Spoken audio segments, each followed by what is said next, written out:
Facts December 11, 2017 Weird Stuff December 11, 2017 Weird Stuff December 11, 2017 Animals December 10, 2017 Movies and TV December 10, 2017 History December 10, 2017 Facts December 9, 2017 Animals December 9, 2017 Crime December 9, 2017 Our World December 8, 2017 Facts December 11, 2017 Weird Stuff December 11, 2017 Weird Stuff December 11, 2017 Animals December 10, 2017 Movies and TV December 10, 2017 History December 10, 2017 Facts December 9, 2017 Animals December 9, 2017 Crime December 9, 2017 Our World December 8, 2017 Misconceptions Christmas is a time for friends, family, cheer, giving, and general annoyance. After centuries of history, a lot of traditions have grown up around Christmas, and a lot of misconceptions have too. They're repeated year after year, and we're going to clear some of them up. 10 Christmas spread along with Christianity. The oft-repeated story is that as Christianity spread, it engulfed the ancient pagan ways and holidays, converting but letting people keep their celebrations and their holidays. The winter solstice became a celebration of the birth of Christ. That's only half true. Christianity existed for hundreds of years before the idea of celebrating Christ's birth occurred to anyone. Early Christian writers in Rome made their stance on celebrating birthdays quite clear. It was a disgusting, despicable, pagan thing to do. It was considered much more important to celebrate a person's death rather than their birth. That's one reason that Easter and Good Friday came first, along with the feasts of the saints. The first reference to the date of the birth of Christ came in the year 200. An Egyptian text listed it as May 20th. Other contemporary texts give other dates, but they agree that it was sometime in April or May. Only in the middle of the 4th century did a Roman almanac give Christ a December 25th birthday based on interpretation of a gospel, and the celebration took a bit longer than that to catch on. By the 17th century, Christmas was in a form that would at least be of passing familiarity today. There were presents, carols, plays, and mummers, and lords would open their doors to the poor in a show of generosity. But this was all absolutely forbidden by the most religious Christians. The Puritans didn't just forbid the celebration because it wasn't as somber and religious as they hoped. They called it downright heretical, citing correctly that there was no biblical precedent for it. And they even won. Christmas was cancelled in 1647. Christmas replaced a pagan holiday. As we said, the popular story is that Christmas is December 25th because it replaced the winter solstice and allowed pagan worshippers to keep their celebrations. But intriguing evidence refutes this idea. One theory connects the date with a declaration from the Roman Emperor Aurelian, which established a feast day for Sol Invictus, or the unconquered sun. However, Aurelian was definitely anti-Christian, and his declaration happened after Christmas had already been established. Also, when Christmas began, Christianity wasn't gently stepping into the pagan realm that it was trying to replace. In fact, it was trying to distance itself from pagan worship as much as possible. The two wanted nothing to do with each other, and Christianity wasn't catering to or accepting anything of the pagans, who were conducting sacrifices and violently persecuting them. Gradually, pagan traditions were accepted into Christmas celebrations, but not till the 12th century was that put forward that the reason Christmas falls on December 25th. So where'd the date come from? Christ was said to have been conceived and crucified on the same date. That was on March 25th in the Roman calendar. 9 months after March 25th is December 25th.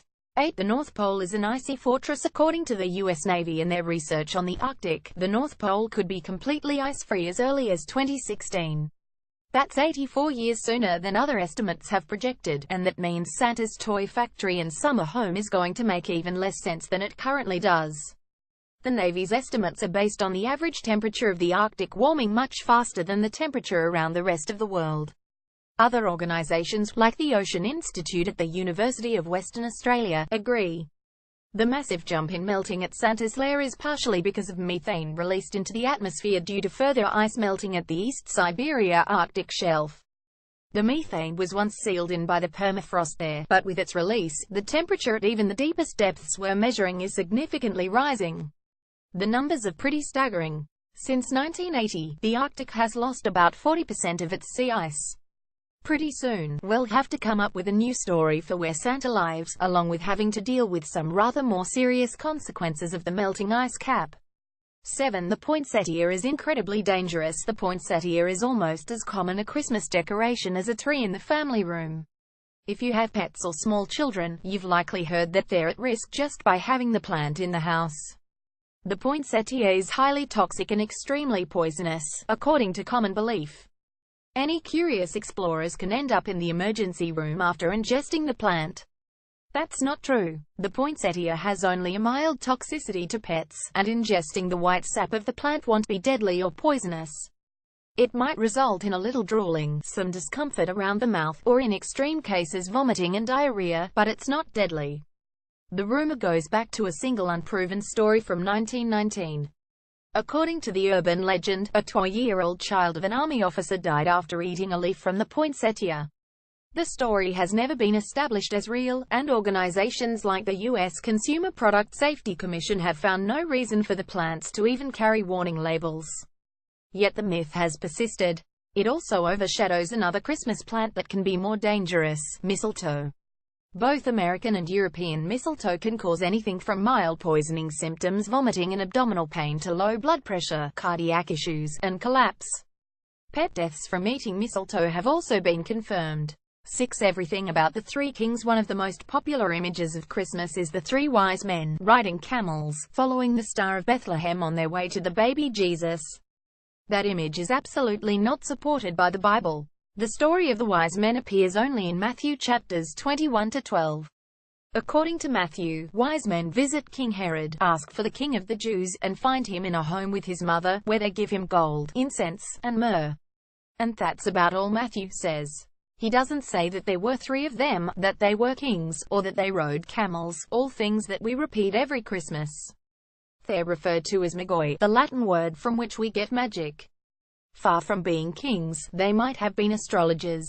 Original depictions of the magoi began in the 2nd century, but not until the 3rd century did they take on the trappings of royalty. They've also been variously assigned the roles of representing the three races created by Noah's 3 sons, but the idea of 3 kings likely just came from the mention of 3 gifts.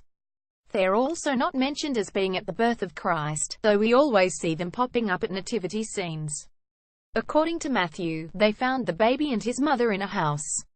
Based on Herod's genocide of male children less than 2 years old, they likely showed up in the spring or summer after the birth. 5. Suicide rates go up. Christmas might be a time for families, holiday cheer, and excitement, but we've all heard that suicide rates go up during the season.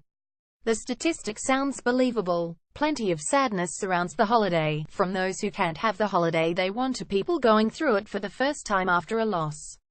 The University of Pennsylvania and the Centers for Disease Control and Prevention have found that, actually, the opposite is true.